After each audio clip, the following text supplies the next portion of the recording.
¿Alguna vez te has preguntado qué sucede cuando la persona que siempre sostiene la familia decide, por primera vez, soltar la cuerda? Mi nombre es Ana. Tengo 35 años y vivo en un pequeño apartamento en el corazón de Ciudad de México. Cada mañana preparo lentamente un espresso doble, miro distraídamente las noticias y luego camino hacia mi oficina ubicada a pocas cuadras, donde desempeño el rol de director operativa en una empresa internacional de energías renovables. Una profesión que debería hacer sentir orgullosos a mis padres, pero que, curiosamente, ellos jamás han intentado comprender. Desde pequeña, fui la hija transparente, la que permanecía en las sombras mientras Lucía, mi hermana mayor, brillaba con intensidad en cada reunión familiar. Mi familia siempre celebraba sus triunfos menores, mientras mis logros, mucho más grandes, apenas recibían un vago asentimiento. Pero todo tiene un límite. Y cuando mi propio padre me pidió explícitamente no asistir al cumpleaños número 60 de mi madre para evitar incomodar al novio de Lucía, supe que había llegado el momento de soltar esa cuerda. Lo que ocurrió después cambió para siempre las reglas de este juego silencioso. Te prometo que nunca olvidarás esta historia. Crecí en una familia que aparentaba armonía, pero en realidad estaba construida sobre favoritismos silenciosos y jerarquías emocionales que nunca se cuestionaban. Mi hermana Lucía, 3 años mayor que yo, siempre fue la elegida, guapa, risueña, delicada, la hija que sabían presentar en sociedad con orgullo. Yo, en cambio, era la que hablaba poco, la que se vestía simple y prefería los libros de física antes que los esmaltes de uñas. Desde muy pequeña entendí que no importaba cuánto me esforzara, nunca iba a ocupar el mismo lugar que Lucía en los ojos de nuestros padres. En cada reunión familiar se repetía el mismo guión. Alababan a Lucía por cualquier logro, por pequeño que fuera. Lucía, qué bien te ves con ese vestido. Lucía, tu novio parece un caballero y encima tiene buen puesto. Mientras tanto, yo escuchaba desde un rincón, sirviendo el café o cortando el pastel. Si alguien se acordaba de mí, era para decir algo vago y sin contexto. Ana está en algo de energías, creo. Nadie preguntaba más, nadie indagaba. Y si lo hacían, cambiaban de tema al primer tecnicismo. Era como si mi historia no interesara, o peor aún, como si no mereciera ser contada. Lo que más dolía no era el olvido casual, sino la forma sutil en la que me hacían sentir como una pieza incómoda del rompecabezas familiar. Recuerdo una Navidad, hace unos años, en casa de mis padres. Lucía acababa de conseguir un empleo en el área de recursos humanos de una agencia local. Apenas llevaba un mes y ya todos la felicitaban como si hubiera recibido un premio nacional. En contraste, yo había cerrado recientemente un acuerdo estratégico con una firma europea para expandir nuestra tecnología solar en zonas rurales del país. Un proyecto multimillonario que implicaba impacto social real. Cuando lo mencioné brevemente, mi padre solo respondió con una sonrisa nerviosa. Eso suena difícil de explicar. Luego, alguien le preguntó a Lucía si Rodrigo, su nuevo novio, ¿era realmente director financiero o solo gerente? Y así, mi intervención se desvaneció como el vapor de una taza de té olvidada. Lucía, por su parte, nunca hizo nada por equilibrar esa balanza. Al contrario, parecía disfrutar su papel central. A veces me lanzaba comentarios disfrazados de dulzura, pero con un filo invisible. Tú siempre tan seria, Ana. Deberías sonreír más, eso ayuda con la gente. O en alguna comida, solía bromear. Mi hermana es la científica de la familia, pero no se preocupen si no entienden lo que hace. Yo tampoco. Y todos reían, como si yo no estuviera allí. Con el tiempo, aprendí a vivir con esa sombra. Me enfoqué en crecer profesionalmente, en demostrarme a mí misma que no necesitaba ser validada por nadie. Pero por dentro, seguía creyendo que algún día las cosas cambiarían. Que con el tiempo, mis padres abrirían los ojos y verían lo que yo realmente era. No supe que estaba equivocada hasta que, años después, ese rechazo tomó forma explícita, cruda y absolutamente irreparable. Ese momento llegó una tarde de marzo, justo cuando el aire de la ciudad comenzaba a volverse más tibio y el sol se estiraba un poco más sobre los edificios. Había terminado una jornada especialmente intensa en la oficina, pero a pesar del cansancio, sentía cierta alegría. Habíamos cerrado una alianza importante con una organización internacional que permitiría llevar energía solar a más de 20 comunidades en Oaxaca. Era una de esas pequeñas victorias que pocas veces alguien celebra contigo, pero que a mí me llenaban de sentido. Decidí llamar a casa. Se acercaba el cumpleaños número 60 de mi madre y, como cada año, quería volver unos días antes para ayudar con los preparativos. No era gran cosa coordinar la comida, traer flores, asegurarme de que mamá tuviera su pastel favorito. Detalles simples que siempre asumía sin que nadie me lo pidiera. Pero esta vez, al marcar el número de casa, fue mi padre quien contestó. Su voz sonaba seca, como si ya supiera lo que iba a decir. Papá, estoy organizando mis horarios para llegar 2 días antes del cumpleaños de mamá. Quiero estar ahí como siempre. ¿Necesitan que lleve algo especial? Hubo un breve silencio. Luego, escuché cómo se aclaraba la garganta. Ana, este año tal vez sería mejor que no vinieras. La frase cayó como una piedra en el estómago. Por un momento pensé que había escuchado mal. ¿Perdón? Lucía vendrá con su nuevo novio, Rodrigo. Es director financiero de una multinacional muy importante. Ya sabes, es un tipo muy articulado, bien vestido, con una presencia fuerte. Tu trabajo es complicado de explicar y no queremos que se generen comparaciones innecesarias. A veces eso pone incómoda a tu hermana y queremos que todo salga bien. No podía creer lo que estaba oyendo. Lo que estaba implícito en sus palabras no era solo una exclusión, sino un juicio, una desvalorización frontal a lo que yo era y lo que representaba. ¿Me estás diciendo que no debería ir al cumpleaños de mi madre porque les da vergüenza que esté allí? No hubo una negación, ni una sola palabra para calmar esa herida que ya sangraba. Solo pensamos que sería más fácil así. No queremos tensiones. Si insistes en venir, Ana, no me llames tu padre. Esa última frase fue como un disparo seco en medio de una habitación vacía. No hubo gritos, ni insultos, ni un portazo dramático. Solo esa línea, brutal en su frialdad, que partió algo en mí de forma definitiva. Me quedé con el teléfono aún en la oreja, escuchando el silencio de la llamada terminada. El mundo a mi alrededor parecía haberse apagado de golpe. El vapor del café que aún humeaba en mi taza se disipaba lento, y yo sentía que todo lo que había construido en mi interior para soportar años de desdén se había derrumbado con una sola conversación. No lloré, no me moví, solo entendí, con una claridad escalofriante, que ya no era parte de esa familia, que nunca lo había sido del todo. Esa noche no pude dormir. El eco de esa frase, si insistes en venir, no me llames tu padre, se repetía una y otra vez en mi mente, como una aguja oxidada clavándose lentamente en el mismo punto. No era la primera vez que me hacían sentir como una intrusa en mi propia familia, pero sí era la primera vez que lo decían en voz alta, sin rodeos, sin pretender disfrazarlo con cortesías o silencios ambiguos. Me senté en el borde de la cama, sin encender la luz. Afuera, la ciudad seguía latiendo, indiferente. Dentro de mí, algo había cambiado para siempre. No por rabia, no por despecho, sino por el cansancio profundo de haberlo intentado durante demasiado tiempo. Durante años había asumido un rol que nadie me asignó pero que todos esperaban de mí.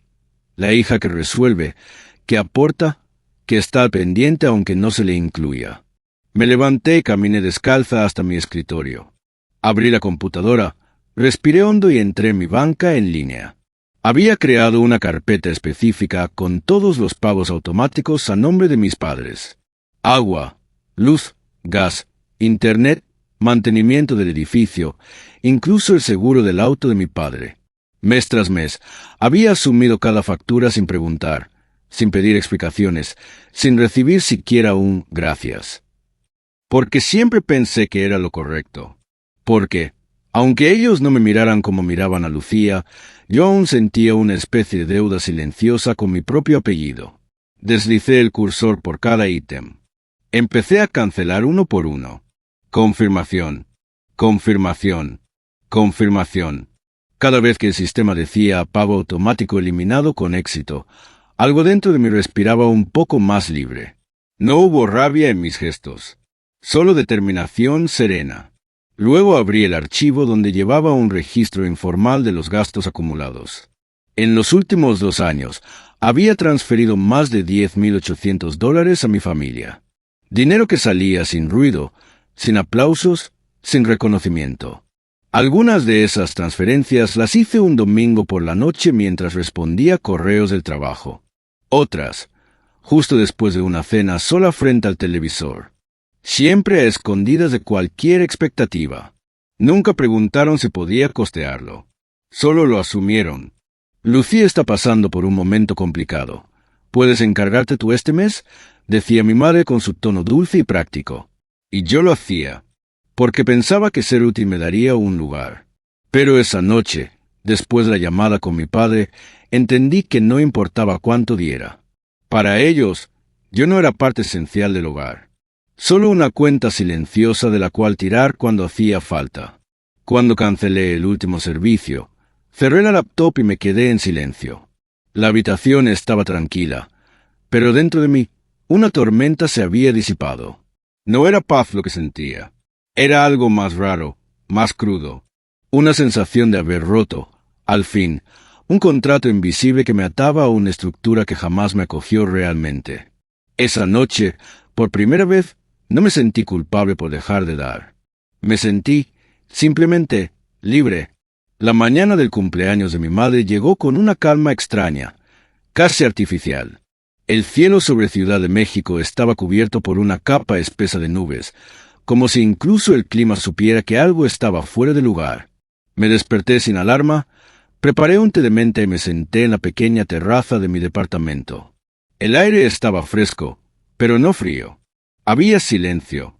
No había mensajes de buenos días, ni llamadas, ni recordatorios familiares como en años anteriores.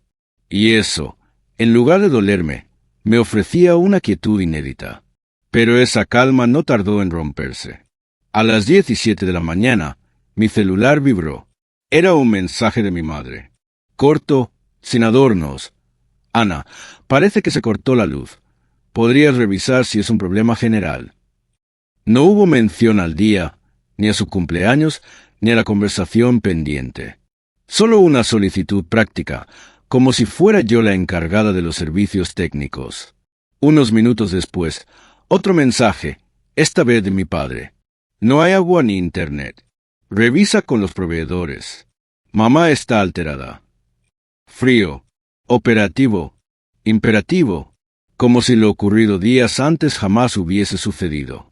Como si el rechazo no hubiera dejado cicatrices. Me limité a leer. No respondí.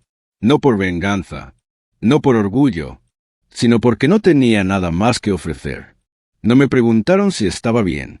No hubo disculpa. Solo la expectativa automática de que resolviera el problema, como siempre. Cerré la pantalla del celular y volví a enfocarme en el té que ya se había enfriado. A las 10:42 de la mañana llegó un mensaje de Lucía. Ana, ¿qué pasa? Llegaron los invitados. No hay internet y mamá está por llorar. ¿Puedes hacer algo? Leí su mensaje con una serenidad que no reconocía en mí. ¿Puedes hacer algo?, decía. Como si todo dependiera de mí, una vez más. Como si después de haberme dejado fuera por ser incómoda, yo todavía debiera estar al pie del cañón, disponible para sostener la fachada perfecta. No respondí. Me levanté de la silla y caminé por el departamento. Estaba en paz, pero no era una paz blanda. Era una paz que dolía, que pesaba, que sabía a final. Por primera vez, los hilos que me unían a mi familia, esos que durante años tejí con buena voluntad, con comprensión, con esperanza, no tiraban más de mí. Yo los había soltado. Alrededor del mediodía, el flujo de mensajes se intensificó. Ana, te lo pido, por favor. No podemos cocinar, no hay electricidad. ¿Dónde estás? ¿Es que no te importa? Las notificaciones se apilaban una tras otra, pero yo ya no pertenecía a ese caos. No era parte de esa urgencia construida sobre años de silencio emocional. No esta vez, porque esta vez el silencio no era abandono. Era respuesta. Y también era poder. Porque cuando dejas de correr cada vez que te llaman solo para apagar incendios que tú no encendiste, entonces descubres que no necesitas permiso para dejar de salvar a los que jamás quisieron salvarte a ti. Aquel mismo día, mientras las notificaciones seguían acumulándose en mi teléfono sin respuesta, decidí distraerme con algo de trabajo. Abrí mi computadora con la intención de revisar el informe financiero semanal de mi equipo. En mi bandeja de entrada, entre los correos habituales, uno me llamó la atención de inmediato. El asunto decía: confirmación de transferencia interna, Rodrigo Fernández, sede Monterrey a CDMX. Por un instante creí estar imaginando cosas. Abrí el archivo adjunto. Nombre completo: Rodrigo Alberto Fernández. Edad: 38. Nuevo cargo: jefe de finanzas regional. Fecha de incorporación: lunes siguiente. Departamento bajo supervisión directa, dirección operativa. Supervisora directa: Ana González. Tuve que leerlo 3 veces. Rodrigo, el mismo Rodrigo que Lucía había presentado como su pareja ideal, el hombre que mis padres consideraban motivo suficiente para excluirme de una celebración familiar.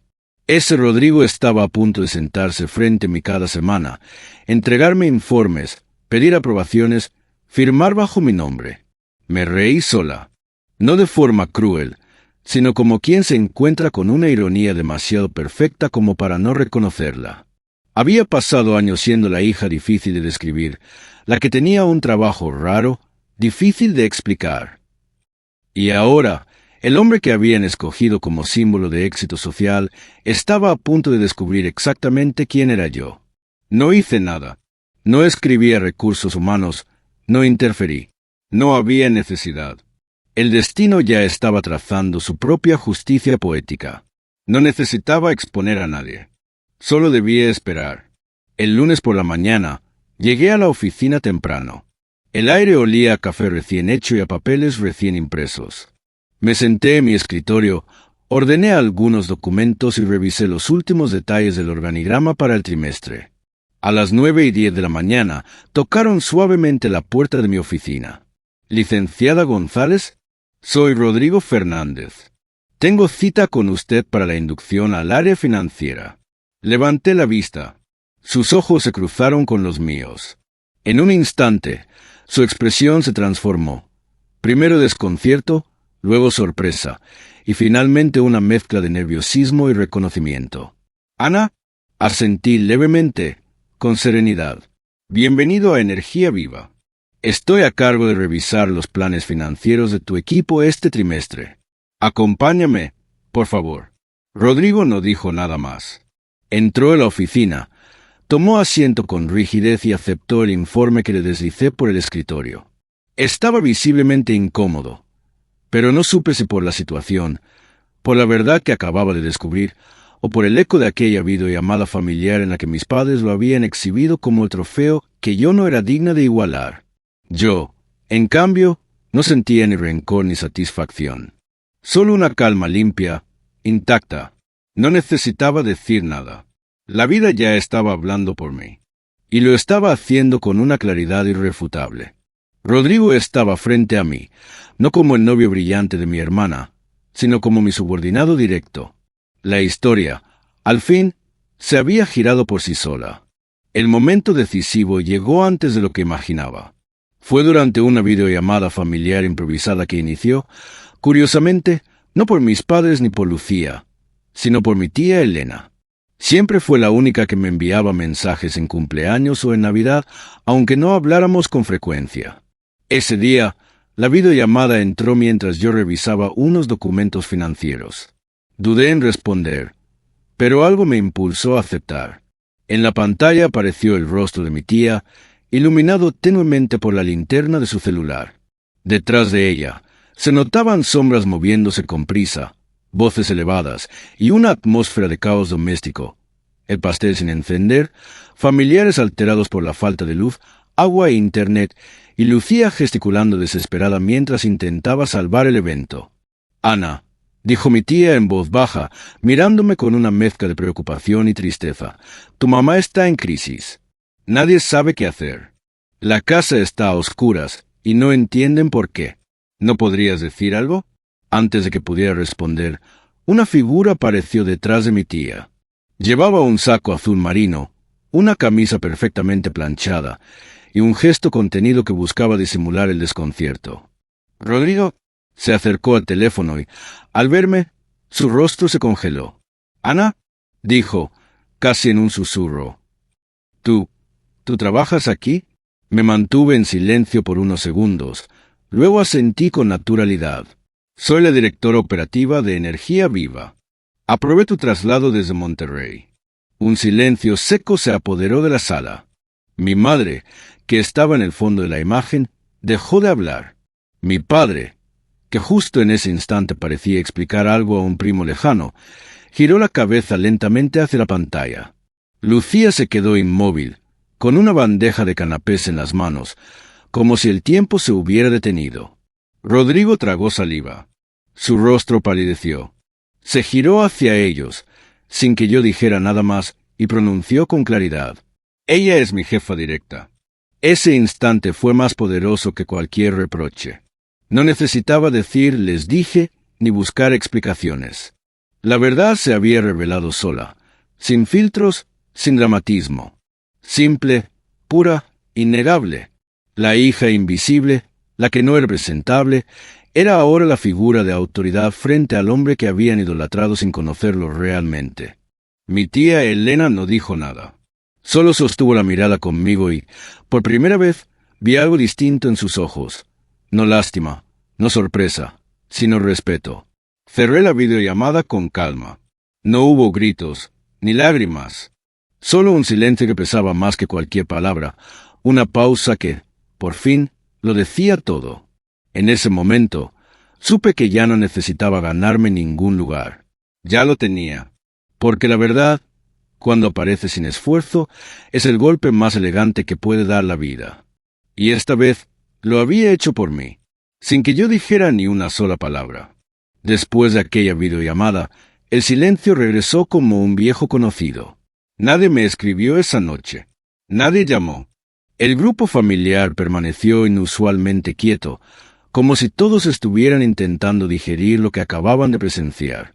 Y, en realidad, no había mucho que explicar. Lo que más les dolía no era que yo hubiese hecho algo para humillarlos, sino que no hice nada. Solo estuve allí, presente, serena, mientras la verdad se revelaba sola. Sin embargo, el día siguiente trajo consigo lo inevitable. A las 8:47 de la mañana recibí el primer mensaje de Lucía.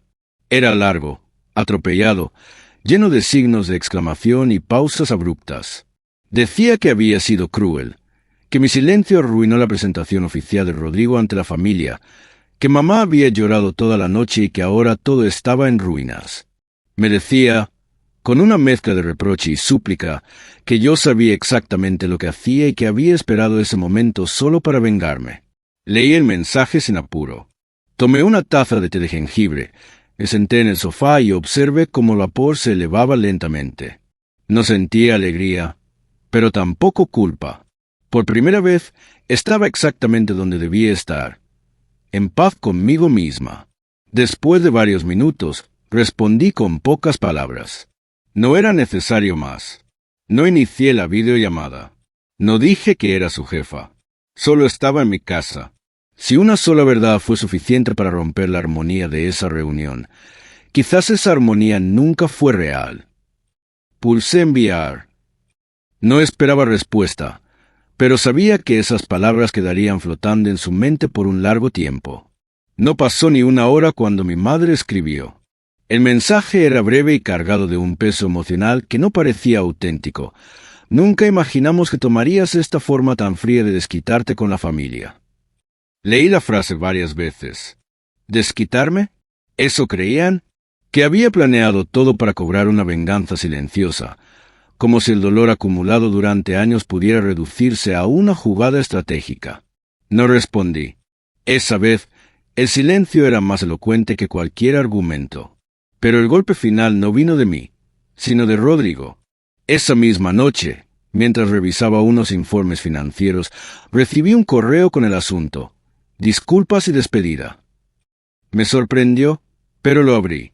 En él, Rodrigo me explicaba que había decidido terminar su relación con Lucía, que después de ver la forma en que su familia había manejado todo, no podía seguir al lado de alguien que había contribuido a esa cultura de desprecio y exclusión.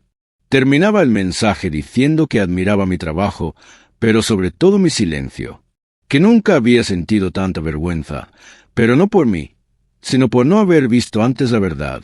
Cerré el correo y me recliné en la silla. No sentí victoria. Sentí algo más profundo, justicia, no la que se grita, la que ocurre sola. Cuando uno deja de justificar lo injustificable y se permite, por fin, ser visto como realmente es. Y esa fue mi mayor lección. Cuando uno se sostiene en su verdad, no hace falta levantar la voz.